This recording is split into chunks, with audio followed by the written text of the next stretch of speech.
సాధు సుందర్ సింగ్ యేసు ప్రభుని అంగీకరించాడు తన యవ్వన కాలంలో. తన తండ్రి షేర్ సింగ్ ఒక రోజున సుందర్ సింగ్ నిలబెట్టి అన్నాడు, ఎరా నువ్వు యేసు ప్రభుని నమ్ముకుంటావు, నువ్వు ఆ కిరస్తానీ మతాన్ని అంగీకరించావు, నువ్వు ఆ పరాయి వాళ్ళ దేవుణ్ణి, ఆయన తప్ప ఇంకెవరు దొరకలేదా నీకు? అయితే విను, నీకే కనుక యేసు ప్రభు కావాలి అంటే నాకున్న ఆస్తిలో చిల్లి గవ్వ కూడా నీకు ఇవ్వనన్నాడు. నాకున్న డబ్బు కానీ బంగారం కానీ ఏది కూడా నీకు ఇవ్వనంటే సుందర్ సింగ్ గారి దగ్గరికి వచ్చి, డాడీ నీకు ఒక ఆఫర్ ఇవ్వనన్నాడు. ఏంట్రా ఆఫర్?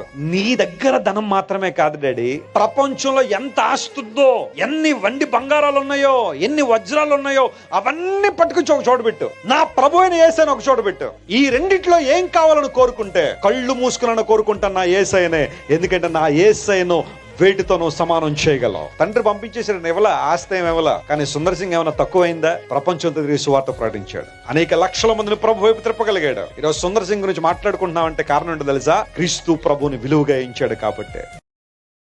Download ShareChat.